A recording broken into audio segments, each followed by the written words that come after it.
Can we achieve perfect happiness in this life? The final answer is no. In the search for happiness, many philosophies and religions have tried to provide answers. Buddhism, for example, teaches that suffering arises from desires and happiness is achieved through enlightenment, meditation, and complete detachment from the world. The Gnostics, both in the classical version and in Christian Gnosticism, claim that salvation comes from secret knowledge, and this material world is a prison from which one must escape, a concept similar to that of the Freemasons and Rosicrucians in their secret societies. New Age movements, influenced by these ideas, promote the belief that each person can achieve perfection on their own. For example, in New Age metaphysics, with the self-proclaimed I Am. They pretend that everything one declares comes true as if by magic, through spells or through the power of the mind, by searching within themselves for a supposed inner divinity. But all these suggestions have a common problem. They try to deny the reality of suffering and human existence. Christianity, on the other hand, does not offer an illusory escape or occult wisdom reserved for only a few.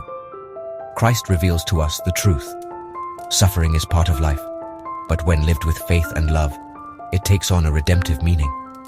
Christ as God is the way, the truth, and the life. He came into the world to bear witness to the truth. There is no other truth, no other way, and no life outside of him, for he is the Alpha and the Omega, the cause of all creation. He taught not only with words, but also by his example, by living in love in a normal, ordinary family, with economic problems and everyday worries. Nevertheless, in this simple and humble life, he showed us the true path to holiness. The extraordinary thing about Christ is that, although he is God, he suffered in everything like us, except for sin. He taught us the value of suffering and pain, which are inevitable in this life, but when endured and offered to God, they take on an extraordinary meaning. Jesus showed us that true happiness is not found in secret knowledge, enlightenment, or self-sufficiency, but in faith in him. If you want to be happy, the only way is to live as he lived, because he is the one and only true happiness of man and of all creation. The most impressive truth is that Jesus, who is God, in whom all wisdom dwells, revealed himself to humanity in the simplest and most humble way, thus bearing witness to all. Achieving full happiness has only one formula: faith in Jesus Christ. And this faith is summarized in the testimony of the gospel. They came to Jericho.